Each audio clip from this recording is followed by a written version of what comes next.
Ladies and gentlemen, my favorite comedy of all time, It's Always Sunny in Philadelphia, has been on the air for so long that the idea of trying to recommend episodes to people who haven't seen the show is a really daunting task. I mean, the amount of times alone in my life where I've told people about Sunny and wanted to show them it so badly, only to be very stumbled at which episode to introduce them to the show. I'd be a millionaire if I had a quarter for every time that happened. There's all of these rumblings online that no one knows what episode to introduce people to the show. And in a show that has 16 seasons now, I find that pretty crazy. So I'm here to do the impossible and tell you the 5 episodes that you should introduce people to for It's Always Sunny in Philadelphia. Flush that turd down the drain! Starting out with number 1, it's hard for me to talk about this episode without just cracking up, and that's Frank's Little Beauties. I don't know why, but this episode just perfectly sums up everything I love about the show. It is so raunchy. It has its gross out humor moments. It has its classic elements in there, and it's just all around a great episode of the gang getting involved in something, well, super questionable. The whole premise of this episode is that Frank gets involved with some deal where it's to do a beauty pageant for little kids, but the previous guy who ran the beauty pageant turned out to be a diddler. So the whole episode is Frank trying to prove to these little women's mothers that he's not a diddler too, and it's just so funny. From everything about this episode just is so great. From at the end when they're at the pageant where Frank is wearing the mortician's makeup and the dances that they do as a gang and just every little bit, it's just so funny. The diva moments we get with Charlie are on a different level. Just everything here just sums up when the gang does something well, they do it just on a different level of good. I don't know why, but I feel like season 7 just nails the gang at their purest form. It really does. But this one certainly does not disappoint. There's so many moments like Artemis in the background yelling at the guy to get to his seat when the Yankee Doodle Dandy song is playing. There's moments where Frank is in the dressing room talking about dead bodies. It's just so funny. There are so many seriously incredible elements to this episode, and I think it's an easy one to recommend to anyone who hasn't seen the show. And episode number 2 on my list is easy, and this is The Nightman Cometh. Well, I think realistically speaking, this is going to be the episode that's on everyone's top 5 list of the show, and it's for good reason. Just like in Frank's Little Beauties, the gang is just at their peak performance here. They're just so funny. But if you don't know or don't remember, the episode follows Charlie, who wrote a musical, who claims there's no angle, but the angle is to propose to the waitress, and the play itself is literally it's about a man coming in the night and doing something with a little tiny baby boy. Me just explaining that on YouTube is something that could probably get me demonetized. I don't know, but in the context of the episode, it makes a lot of sense because it's not him going into this boy's hole. It's him going into the boy's soul. And that's the whole premise of the episode. It's just a really messed up musical that Charlie wrote, but it's pure and he means well, but everyone around him thinks it means something sexual and really messed up. And it's just so funny. It's the scenes we get of the play, Gladys in this episode, Artemis in this episode, everyone is just firing on all cylinders. The play itself is hilarious, so hilarious as a matter of fact that it's actually been performed live by the It's Always Sunny crew.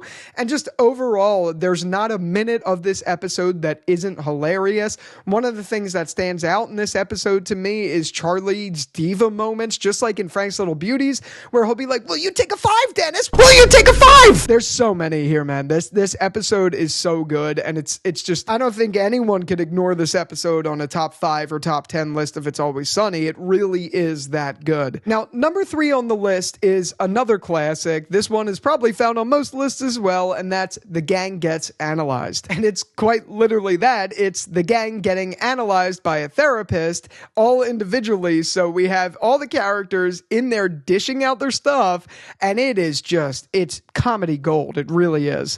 I mean, everything. Frank getting unzipped by the therapist, Mac with the pen, Charlie with the bird in his pocket. It's just... There's so much here. Dee being like, tell me I'm good. I'm good. Tell me I'm good. I'm good.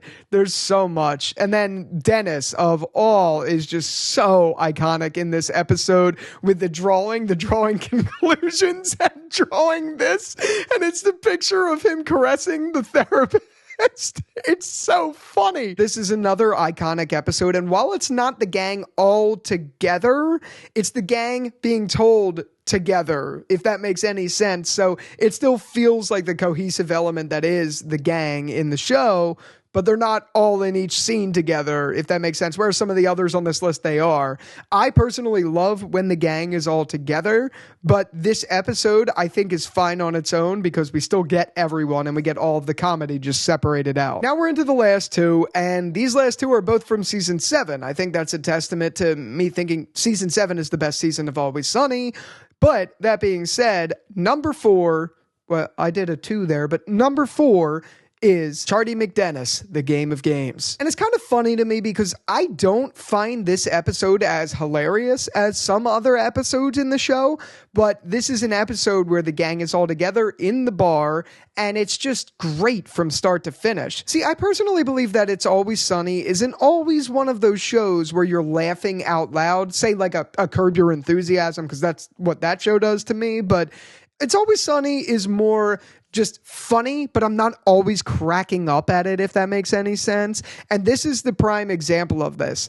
I didn't really laugh that much in this episode. There's a couple moments like when Dennis has his hand on the dartboard and the dart goes through his hand. Like things like that are really funny, but for the most part, it's not a lot of that. It's just very entertaining from start to finish. Chardee MacDennis is literally just a board game that they created when they were bored. And it's kind of like a combination of all the major board games out there, but it's really just super raunchy. Everyone gets really drunk and just chaos ensues in that story. And it's just a great episode with the overall gang. There's not really much else to say about it, but I think it definitely goes down as one of the most iconic episodes of It's Always Sunny.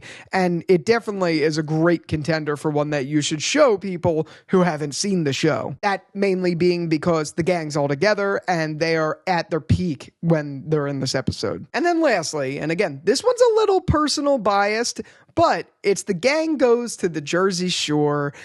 And where I think this episode really shines is it's the first episode in the It's Always Sunny run where they've successfully made it out of Philadelphia. And where do they go? They go to my hometown, the Jersey Shore. But it's really funny. I feel like It's Always Sunny never really did a fish out of water sort of episode, and this was that. You could argue that some were similar, but none were like this. This was the first episode where they left Philadelphia, for God's sake. And it's as funny as you'd probably imagine it is. Not only do they go there and realize it's not what their childhood dreams were like, but they go there and just have a terrible time. From Charlie drinking sunblock to Dennis and Dee going on the double shot and throwing up to them literally being roped in with people who made them do angel dust and then kill a guy. And then just the overall B plot of the story of Frank and Mac going off to find the Guidos. It's so funny. It hits so close to home. I mean, the Jersey Shore is not dirty at all like that. It's actually a very, very clean place, very nice place to be. But it's really funny. It kind of gives the stereotypical Jersey Shore Guido vibe in an episode, and it really is hilarious. It's so good. I think this was written with Rob McElhenney's childhood in mind because he used to go to the Wildwood Boardwalk, which is not far from where I grew up. And nowadays, if you go to the Wildwood Boardwalk, it's honestly disgusting. So I wonder if that kind of played into that. Even though they didn't film in Wildwood, it's still like It's kind of like that, and it's just funny. It overall, it's a great episode. I would say this is my favorite episode of It's Always Sunny, point blank, period, but that's also because it's filmed in my hometown, so there's a lot of little historic moments where I'm like, oh, I've been there, like things like that. That's cool and all, but realistically speaking, it's the gang in a fish out of water sort of dynamic, and it works so well. I wish they did more of these, but they don't. They do sort of crazy one-off episodes, but not where it's as much fish out of water like this, and I love it when they do things like it. So yeah, that's the list. Those are the 5 episodes that I would easily recommend to anyone who's never seen It's Always Sunny in Philadelphia, and yeah, that's it. I would love to know your thoughts on episodes that you'd recommend to people who haven't seen the show. Let's start a healthy conversation down there. And with all that out of the way, thank you so much for watching this video. And until the next one, I'll talk to you later. Peace out.